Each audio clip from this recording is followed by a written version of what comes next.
Olá, gente, Shalom, tudo bem? Estamos aqui para fazer a gota diária com idolatria. Meu nome é Cláudio César dos Santos, sou missário na cidade de Nova Friburgo. Bom, gente, muita gente pode falar, Cláudio, por que você faz isso? Fica falando sobre a idolatria. Gente, eu fui 30 anos cristão, 30 anos servindo a idolatria como evangélico, usando uma Bíblia mentirosa, toda mal traduzida, toda mal interpretada, chamada João Ferreira de Almeida. Fui pregador, andava por vários lugares, anunciando que se dizia evangelho. Hoje eu tenho que desfazer toda a mentira que preguei. Quantas pessoas se converteram, né, ao cristianismo por causa de mim, a idolatria por causa de mim. Então hoje eu tenho que desfazer. Certo, gente? Primeiro passo. Então, tem que ter mente aberta, né? Então, porque falaram para mim que a Bíblia de João Ferreira de Almeida era uma Bíblia, tá, seja qual for, corrigida, revisada, atualizada, de trás para frente, de frente para trás, é uma verdadeira heresia, que joga contra o judeu, que joga, faz antissemitismo, e uma Bíblia que não tem, carece de todos os tipos de prova, tá, gente? Seja qual for que eles dizem de Gênesis, Apocalipse, e outra, não existe o Novo Testamento. Existe a Torá e a Shem, a instrução de Hashem. Não existe Antigo Testamento, que é a Torá, tá, gente? E o Taná, que é a Bíblia Sagrada Judaica, Torá e Taná. Então vamos lá, gente. Então o que quis fazer? Porque essa Bíblia só tem engano. Já fui muitos vídeos para trás, vocês querem ver Isaías 7, Isaías 53, eu vou fazer de novo. Já fiz, eu vou refazer de novo, tá? Eu sou daqui da cidade de Nova Friburgo. Subia, descia amor, ia para lá, ia para trás, ia para frente, Rio de Janeiro, Paraná, Minas, Espírito Santo. Hoje eu não tenho condições de viajar para todos esses lugares. Então, aproveitando a internet, tem que fazer o meu acerto e conserto também. Então vamos lá, gente. Então, eu falo para vocês, a Bíblia João Ferreira de Almeida é pior que tem. Mas tem Brit Hadashah, seja qual for, Samaritana, seja qual for. Gente, a Torá de Hashem, o Taná, a Bíblia Sagrada, é o caminho de Hashem para todo aquele que quiser conectar-se com Hashem. Tá bom, gente? Falo de coração sincero. Você pode ser muito sincero no que você faz, mas se você não está devidamente alinhado com o caminho da Bíblia judaica, da Torá, jamais. Não adianta. Então não adianta você querer chegar aqui para Israel, querer converter judeu, tá? Porque você não está fazendo nada, converter o judeu ao cristianismo. Você está querendo mudar a origem judaica para a idolatria. E as nações não precisam disso também. Porque dentro da Torá há um caminho para as nações também. Entenda isso, tá bom, gente? Ah, mas eu vi milagre, tive experiência, alcancei essa coisa. Gente, alcancei também muito milagre. Mas milagre não quer dizer que esse caminho pode ser verdadeiro. Sobre dom de línguas, vou falar, mas você que falava língua, vou falar para você, já fiz o vídeo, vou fazer o que está por trás das línguas que falam nas igrejas, a clarividência, a idolatria e a feitiçaria. Vou falar isso bem claro, tá bom, gente? Então fala bem claro. E você, né, muitos querem dar CCB, fala assim, que me acusavam, isso, aquilo, fica tranquilo, não precisa acusar, tem a mente aberta, gente, tem a mente aberta. Eu estou feliz. Sabe por quê? Porque encontrei o caminho de Hashem. Tirei esse peso das minhas costas. Abre tua cortina, sai da caixa de fósforo. Bom, vamos falar de Daniel, capítulo 9, versículo 24, 27 e 70 semanas. Vamos aqui, conversei com o Léo, tá? Estou aqui com a parte da Aja, né? Então, aqui do livro Antimissionário, tá? Então vamos falar aqui. Esse trecho é muito utilizado pelo cristianismo para querer enxergar Jesus no Taná. Ocorre que existe a conceituação errada de que toda a Bíblia fala de Jesus e que os cristãos chamam de prefiguração. Todas as vertentes do cristianismo acreditam na prefiguração, como se todo o Taná falasse do Mashiach, o que não é verdade, tá, gente? A principal preocupação da Torá é dizer à humanidade o que é certo e o que é errado, Nesse caso específico, é colocar um homem no lugar de Deus, o que é idolatria. Como eu já falei, gente, é muita idolatria, né? E JC, Jesus nunca foi Deus e nunca foi filho de Deus, porque filho de Deus toda a humanidade é. Então, assim, e o principal filho de Deus primogênito é Israel, como foi falado lá na saída do Egito. Israel é meu filho primogênito, tá, gente? Então vamos lá. Vamos aqui colocar passo a passo. Adorar qualquer outro que não seja o Criador é uma idolatria. Mesmo Miguel, o chefe de todos os anjos, não pode ser adorado. Mesmo Machia não pode ser adorado. Apenas ele deve ser adorado e não outro. Daniel 9:24. E a primeira música que tem lá, onde eu frequentava, na CCB, adoro JC com todo fervor. Gente, pelo amor de Deus. Então não é idolatria? Se isso não é idolatria, quem? Você tem que adorar somente a Deus. Vamos lá. Isso é o que faz a Bíblia João Besteira de Ômega. Tá, gente? Horrível. Horrível. Tradução horrível. A pior. Se alcança milagre, pela sinceridade. Mas qualquer religião alcança milagre e não é base para ter um mundo vindouro. Né? Não é base de mundo vindouro. E mundo vindouro, tá? A gente vai falar também mais à frente. Vamos lá. Esse versículo se refere a uma visão concedida a Daniel, transmitida pelo anjo Gabriel, e marca o início de uma profecia sobre o retorno do povo de Israel à nossa terra. Vejamos como os cristãos traduzem o versículo, Daniel 9:24. 70 semanas estão determinadas sobre o teu povo e sobre a tua santa cidade, para cessar a transgressão, e para dar fim aos pecados, e para espiar a iniquidade, e trazer a justiça eterna, e selar a visão e a profecia, e para ungir o Santíssimo. Olhando nessa tradução, fica muito claro que parece se referir ao pecado do povo de Israel, uma constante no cristianismo, sempre nos acusando de pecadores, e se refere também a ungir o Santíssimo, no caso, no pensamento cristão, seria o mito chamado JC, mitologia grega pagã. Bom, agora vamos ver o que realmente está escrito lá no versículo. Vamos lá. Então, Shivaim,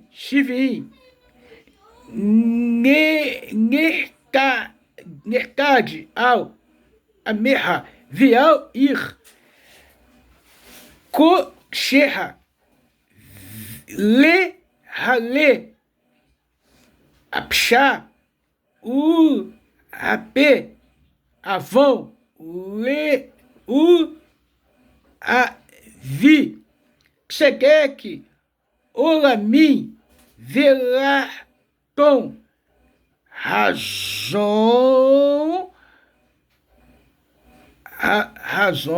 Venavi, Velime, Shoa, Kodesh, Kodashim. Kodesh, Kodashim. Vamos lá. 70 semanas, Shevuim, 70 semanas, 70 Shavuim será privado do teu povo e sobre a tua cidade santa para completar a paga do crime, pecado feito intencionalmente, e perdoar o deslize, pecado feito sem intenção. Traduzir justiça perene, e será o visionário e o profeta. Vamos lá. E ungir, Venavi, Velish Moach, Kodesh Kodashim, e ungir a santidade das santidades. Em primeiro lugar, não tem semana nenhuma no versículo. A palavra usada é Shavuí, o plural de Shavui. É Shavuí, exatamente como está escrito no versículo. Se fosse semanas, que em hebraico é Shavua, estaria escrito Shavuot. Em segundo lugar, o que está sendo espiado são tanto os pecados feitos intencionalmente, como os pecados feitos por ignorância. Sem intenção, ou seja, no fim desses períodos, tais pecados estarão perdoados. Em terceiro lugar, o que está sendo selado não é uma visão, uma profecia, mas visionários profetas, ou seja, não haverão mais visionários profetas até a conclusão da profecia. Em quarto lugar, o que está sendo ungido é o cubículo da santidade das santidades, e não a pessoa, como diz a versão cristã. Ou seja, se refere à consagração do segundo tempo. Vejamos o que diz os comentaristas judeus a respeito desse versículo. Rashi fala que o versículo prevê o retorno do povo de Israel à sua terra por 490 anos. e depois o período indeterminado de tempo para que haja justiça perene. E no final voltarão os artigos do templo, a arca da aliança, os altares e as louças consagradas, para o tempo que só serão recuperados pelo verdadeiro Mashiach. A primeira parte da profecia já se realizou, a segunda parte está ocorrendo. Atualmente, alguém tem visto os artigos do templo por aí? Metsugat Levi nos ensina que a origem do decreto de 70 anos de Shemitah, que totalizam 490 anos, 70 entre a destruição do templo e a reconstrução do mesmo, 420, até a destruição do segundo templo. Acrescenta que trará justiça perene é o Mashiach, o verdadeiro. Alguém tem visto um mundo justo por aí?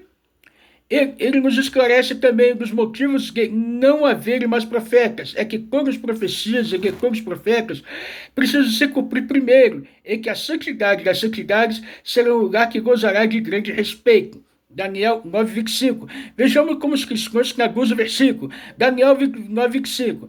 Sabe e entende, desde a saída da ordem para restaurar e para edificar a Jerusalém, até o Messias, o príncipe, haverá 7 semanas, e 70 e 62 semanas. As ruas e o muro se edificarão, mas em tempos angustiosos, olhando nessa tradução, a coisa parece evidente, não é verdade? Parece evidente. Fala do Messias, o príncipe, fala das semanas, etc. Bom, agora vamos ver o que realmente está escrito no versículo. Vamos ver o que realmente está escrito, gente. O que quer dizer? O cristianismo, ele engloba uma situação para querer iludir as pessoas, fomentar e fermentar na cabeça das pessoas uma ilusão, tá? Eu vivi nisso com essa Bíblia João Ferreira Besteira de Almeida, que não tem evidência nenhuma, tá, gente? Que não tem nada de correto. Vekegavekash Kel Mi Moksadavar Leashiv Velive Noti Iru Yerushalai Ad Mashia Nagid Shevuim Shiviá Veshavuim Shishim Ushe Naim Kashuv Vena Venta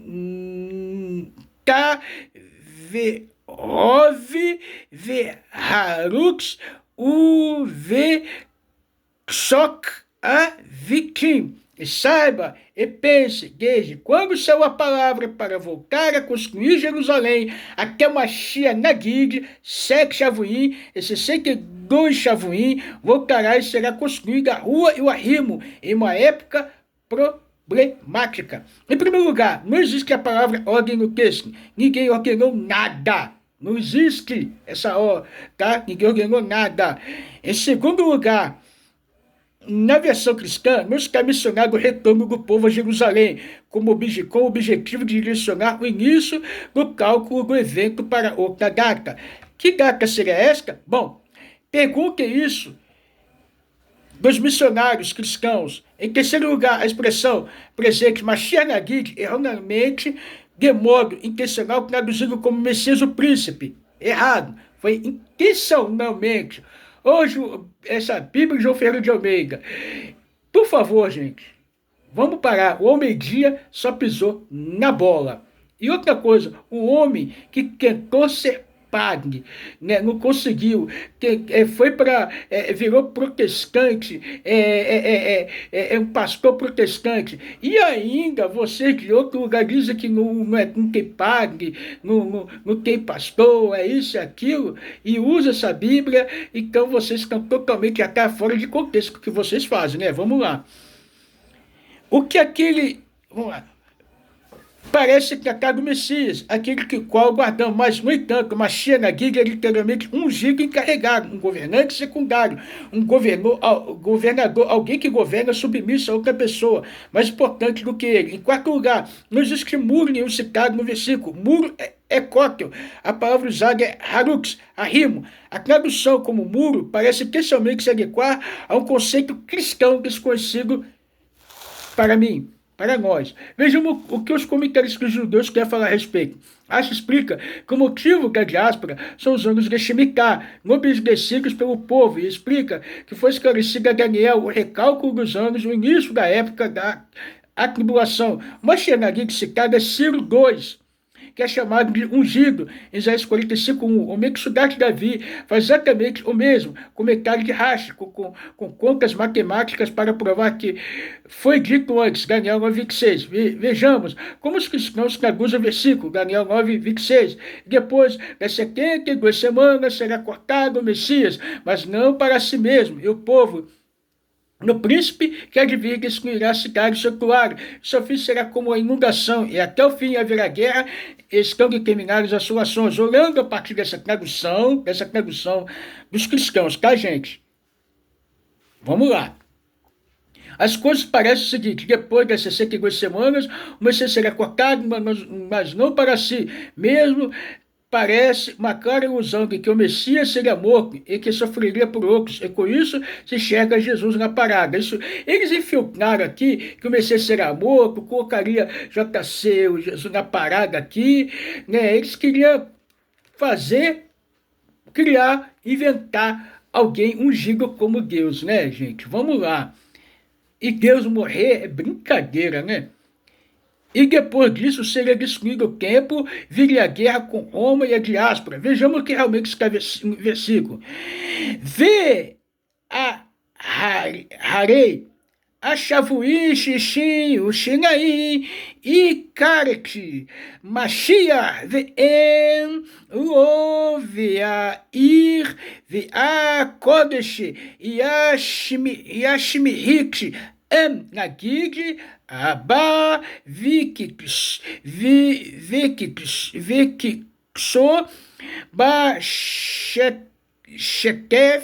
Bashetef, Ve'ad, Kex, Mil Ramá, Nehere,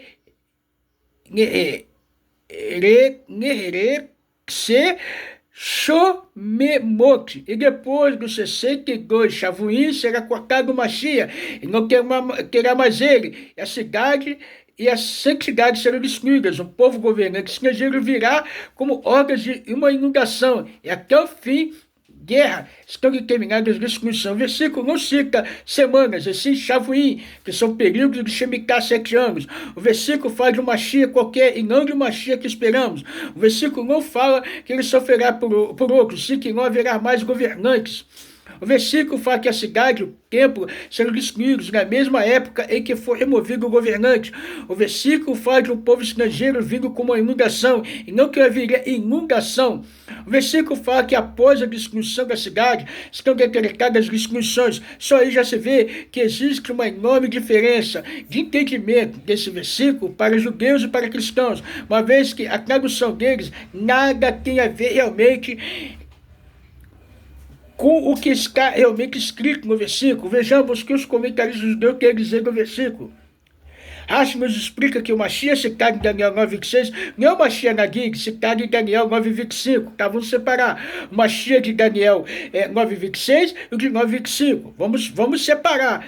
Que coisas que o cristão, João Ferreira de Almeida, Bride Agachá, sei lá que for, nova versão internacional, não tem nada a ver. Então vamos lá. O Mashiach Nagig de Daniel 9:26 não é o Mashiach Nagig citado em Daniel 9:5. O Mashiach Nagig é Ciro 2. E o Mashiach de Daniel 9:26 é o Herodes Agripa 2, que governava durante a destruição do templo. Vamos chegar lá, gente. Baruch Hashem. Tá ficando bom o negócio, hein? O título Mashiach nem sempre se refere ao nosso governante que esperamos. Nesse caso se refere ao governador estrangeiro. A predição do povo estrangeiro, vindo como órgãos de inundação, se refere às religiões romanas. Até a guerra contra o rei Gog haverá sofrimento e destruição. Mexudá de Davi repete o comentário com contas matemáticas para provar. Daniel 9:7, vejamos como os cristãos traduzem o versículo. E ele firmará aliança com muitos por uma semana, e na metade da semana fará cessar o sacrifício e a oblação, e sobre a asa das abominações virá o assolador, isso até a consumação, que está determinado, será derramado sobre o assolador. Nisso fica vago o entendimento no cristianismo. Há diversas interpretações desse versículo, desde o retorno de Jesus até a vinda do anticristo deles, o anticristo deles, porque isso na Torá não existe, os profetas não existem. Isso é uma invenção romana, isso é uma invenção pagã, tá? Vamos lá. Deles, dependendo da igreja, e a interpretação varia. Uma coisa comum a toda a cristandade, eles falam no fim dos sacrifícios, como se não haveria mais os sacrifícios. Vamos lá. Bir, Brit, Laravim, Shavua, Erhad, Vahaxi, Shavua, Yashibit, Zevar, Umin, Ha, Veal, Kenaf, Shikuksim, Meshomem, Veag, Kala, Veneraksa, Tiksa, Sar, Al, Shomem. E ele erguerá uma aliança com muitos por uma semana, e no meio da semana será interrompido o Zevar e a Minha, e sobre as asas das abominações ele destrói, e até o fim do decreto será dada a destruição. O versículo fala de alguém que fará uma aliança com muitos. O versículo fala que no meio da semana será interrompido o Zevar, sacrifícios comuns, e a Minha, sacrifício da tarde, e não haveria mais sacrifício. O versículo fala que a pessoa destruirá em nome de abominações deuses estranhos. O versículo fala que as destruições permanecerão até o fim do decreto. Vejamos que os comentaristas judeus falam a respeito do versículo. Rashi fala o seguinte, que a pessoa se erguerá, que a pessoa que erguerá a aliança por uma semana é Titus, que manteve uma aliança de 7 anos e no meio de uma semana rompeu sua aliança e destruiu o templo. Como lido no versículo, as abominações citadas são as idolatrias, onde o Império Romano e seus sucessores se apoiarão e se manterão nas alturas até que venha o Mashiach. O Mashiach porá fim às idolatrias. O Metsudat Gavia acrescenta, a idolatria terminará rapidamente de uma única vez e não aos poucos. A idolatria será motivo de vergonha e se esconderá. Ou seja, não somos nós que traduzimos ou explicamos o Taná, de modo que não se veja Jesus como ele nos acusa. Simplesmente não está lá. Então, gente, essa é uma questão, tá? Essa é uma questão muito importante, tá? Muito importante. Nós vamos continuar as traduções, falando das traduções, falando como foi errado a visão cristã, a visão romana desse Messias romano inventado por Roma, pelo cristianismo, né? Vamos falar mais para frente sobre os pais da mentira da igreja, os primitivos, vamos falar assim, porque a Torá, gente, não é Velho Testamento, a Torá é o livro de Hashem. Eu fui cristão, fui pregador, né? Fiquei 30 anos na idolatria, na mentira dessa Bíblia, João Ferreira de Almeida, milagre, vi muitos aqui nessa casa, mas isso, eu tenho até dor de falar de milagres e de coisa, porque isso não é a base para você seguir o caminho correto. E não adianta, perca o medo de ir para o inferno, de ser destruído, perder salvação, gente. Isso daí, na visão judaica, pode tirar o cavalo da chuva, isso não tem nada a ver. Então, gente, tudo de bom para vocês. Que Hashem vos abençoe. Vem visitar, temos um espaço físico para congregar aqui em Nova Friburgo, região serrana. Todos vocês do Rio, do Brasil, estão convidados a estar conosco, tá bom, gente? É um prazer, uma alegria. Quem trabalha com crianças, com adultos, né? Para orações, para estudos de Torá, estudos da Bíblia judaica, de como a interpretação. Quer saber mais? Vem ficar conosco, tá bom? Tudo de bom para vocês. Meu Rabino Ravi Acongelis, de movimento bem no Brasil, trabalho com apoio do Morel, pelo Márcio Braga. Gente, tudo de bom para vocês, felicidade, Mashiach já e até a próxima!